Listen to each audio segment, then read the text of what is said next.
Bismillahirrahmanirrahim. Kita coba mengkaji surat Al-Hajj ayat 34 dan 35.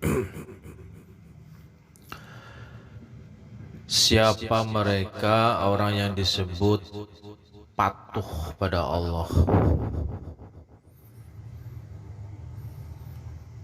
Mukhbitin namanya.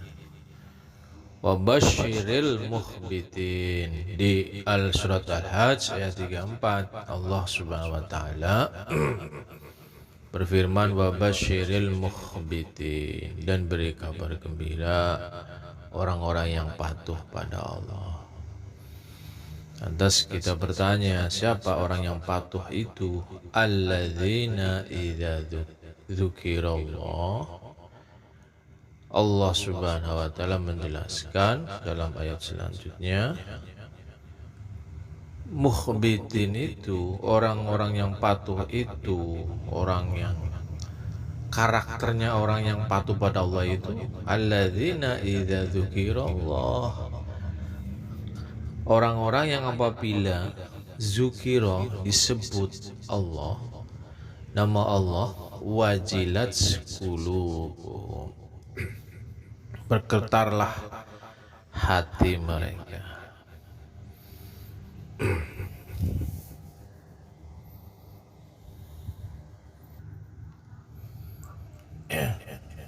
Jadi orang yang patuh pada Allah itu alladzina idza dzukirallah, orang-orang yang apabila disebut nama Allah, wajilat, gemetarlah qulubuhum, hati mereka.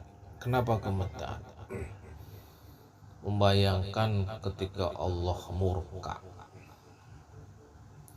membayangkan ketika dirinya mendapat azab dari Allah subhanahu wa ta'ala, takutnya kepada azab Allah subhanahu wa ta'ala, lantaran dia mengerti, memahami siapa Allah itu. Ketika Allah murka, tidak ada yang bisa menyelamatkan dari murka Allah. Tidak bisa menolong orang yang dimurkai oleh Allah, kecuali hanya Allah sendiri yang menolong. Saking keimanannya itu dalam, menancap di hati. Jadi bergetarlah hati mereka. Kenapa? Merinding betapa luar biasanya Allah subhanahu wa ta'ala, maha kuasanya Allah. Bertindak apapun tidak ada yang bisa menghalangi. Tidak ada yang bisa menghalangi, menutupi tindakan Allah, mencegah tindakan Allah. Tidak ada. Bayangannya itu ketika Allah murka, gemetar hati dia, takutnya kepada siksa Allah, takutnya kepada Allah ketika Allah itu marah kepadanya. Kita bisa sampai situ enggak? Luar biasa kalau bisa sampai situ. Yang kedua, itu yang di pertama. Yang kedua, orang yang patuh itu kepada Allah itu karakternya, cirinya adalah wasabirina ala ma asabahum, sabar terhadap apa yang menimpa mereka,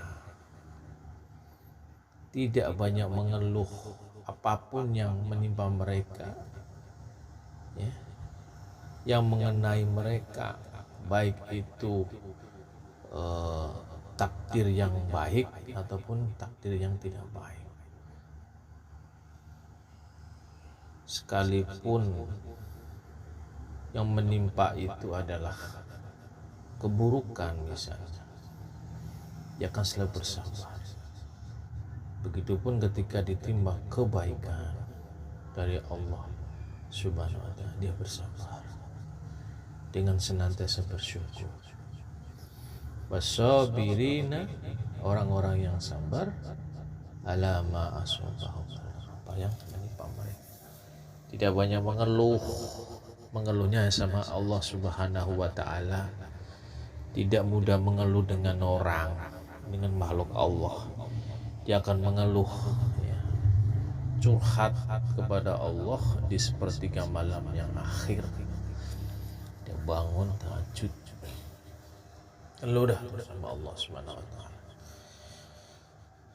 Penyabar. Yang ketiga, wal muqimis shalah. Tidak pernah meninggalkan sholat, istiqomah terus. Sibuk apapun dia komitmen dengan kewajibannya pada perintah Allah Subhanahu wa taala. Istiqomah, stabil, tidak goyah, tidak terpengaruh dengan keadaan. Sibuk pun dia mendirikan sholat, tidak sibuk pun apalagi pasti mendirikan sholat.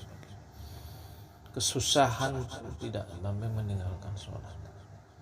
Wa mimma razaqnahum yunfikun. Dan keempat, karakternya itu senang berbagi, memberi orang, membantu orang, meringankan beban orang lain.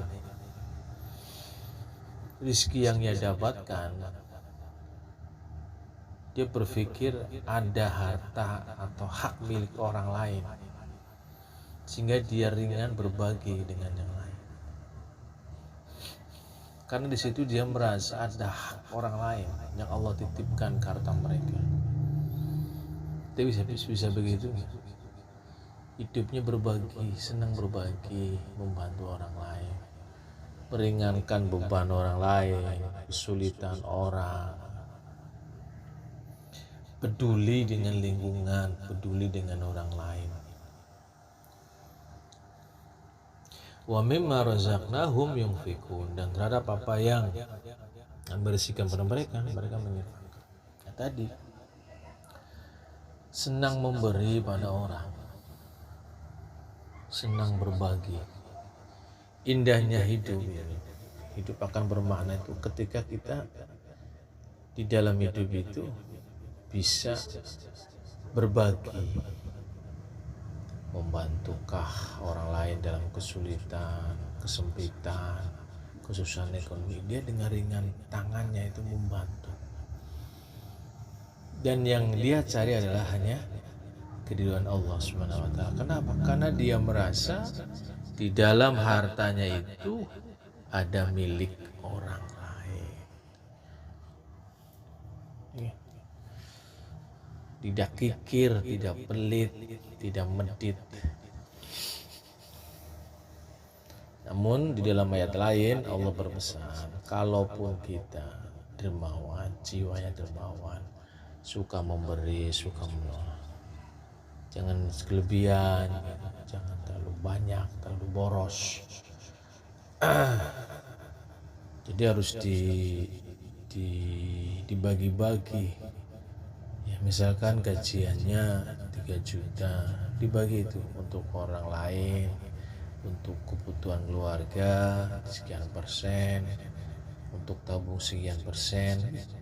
Hidupnya itu manajemennya luar biasa. Ada disisihkan dari hasil usahanya itu orang di luar dirinya. Karena dia merasa tadi yang saya katakan, di dalam diri harta itu, hartanya dia itu ada hak milik orang lain. Allah a'lam bishawab. Subhanakallahumma wa bihamdika asyhadu an la ilaha illa anta astaghfiruka wa atubu ilaik.